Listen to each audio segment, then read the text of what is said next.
आज पारलाखेमुंडी उत्कल हैतेश्रेणी सभागृह पारलाखेमुंडी वरिष्ठ नागरिक मंच पक्षर सांबादिक सम्मेलन अनुष्ठित हो जाइछि।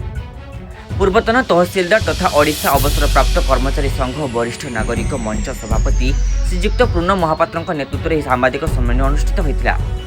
अन्यमानक मध्य आशालता अश्विनी पाढ़ी सोरेश बेहेरा प्रमुख उपस्थित थिले। अन्य बड़ बड़ सहर अपेक्षा पारलाखेमुंडी सहर में जमी अधिग्रहण मूल्य अधिक थिबा जोगु एही सांबादिक सम्मेलन होइतिबा वरिष्ठ नागरिक मंच पक्षरु सूचना प्रदान करा जायछि। एथिरे पारलाखेमुंडी सहर जमी विक्रेता मानक मध्य निमंत्रण करा जायथिला। वर्तमान सरकार जमी किना बिका करिया पे बोली बेंचमार्क वैल्यूएशन करछन्ती, सेति गोटे कमिटी गठन करछन्ती। जो कमिटी अति पुरातन कमिटी, सेति दुई जन बेसरकारी सदस्य संपूर्ण अक्षम हो गलानी, सुजासाई हो गलानी, तथापि से माने रहिचन्ती एवं जो सरकारी अधिकारी माने से अछन्ती तांकर नाम टिके भी आंतरिकता नाही लोक मानक प्रति, लोक बत्सलता ही से मानक पाखरे नाही, जहा फल से माने बेंचमार्क वैल्यूएशन फिक्सेशन ना रे पारलाखेमुंडी बेंचमार्क वैल्यूएशन ओडिशा रे सर्वाधिक हो जायछि। कटक, भुवनेश्वर, राउरकेला, संबलपुर, ब्रह्मपुर, भुवनेश्वर ठार मध्य पारलाखेमुंडी बेंचमार्क वैल्यूएशन अधिक होइछि। राउरकेला, भुवनेश्वर 17 कोटी टंका एकर पिछा धार्य होइछि। सत्यनगर भलिया व्यस्तबहुल जगह इंपोर्टेंट जगह किंतु पारलाखेमुंडी बेले स्ट्रीट रे जोटे वार्ड नंबर 8 सिटी 60 कोटी 90 लाख टंका धार्य होइछि। एइथु आपण बुझंतु जे भुवनेश्वर कटकर निमिचौड़ी हाईकोर्ट एरिया रे 10 कोटी हेतला बेले पारलाखेमुंडी रे हेछि 61 कोटी।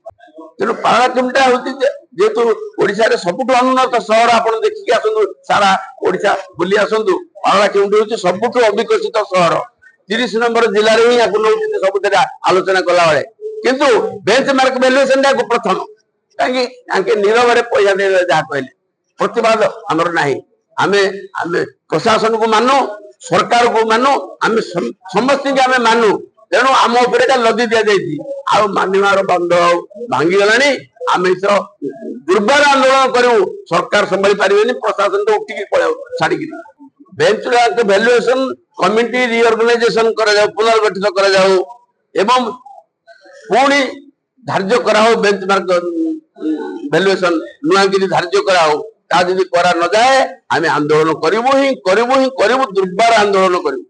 टेक्निकल प्रॉब्लम किछि नाही, आंतरिकतार अभाव किछि टेक्निकल प्रॉब्लम नाही। ताके सब भूल करचंती। सरकार चाहे सब कर परबे, सरकार गोटे गाइडलाइन देखिनु याके करचंती, सरकार परिवर्तन कर परबे गाइडलाइन को आवश्यक गले। एटा तो निश्चित जे पारलाखेमुंडी रे अधिक होइछि, आ गाइडलाइन कोन अधिक एटु दरकार ए अधिक मूल्यांकन कराइछि। एटा तो प्रमाणित। राउरकेला ठारू अधिक, कटक ठारू अधिक, भुवनेश्वर ठारू अधिक, पुरी ठारू अधिक, सबुठारू अधिक होइछि पारलाखेमुंडी बेंचमार्क वैल्यूएशन। आउ की गाइडलाइन दे देखिबे, आउ की गाइडलाइन दरकार, आउ की यथार्थता जांच करिवे से माने याठो कोन अधिक यथार्थ कारण अछि पुनः जांच करिवा। प्रशासनिक अधिकारी मनमुखी कार्य एवं सरकार आंतरिकतार अभाव हेतु एभली होछि। Please like, share and subscribe to our channel Biplay Parikrama.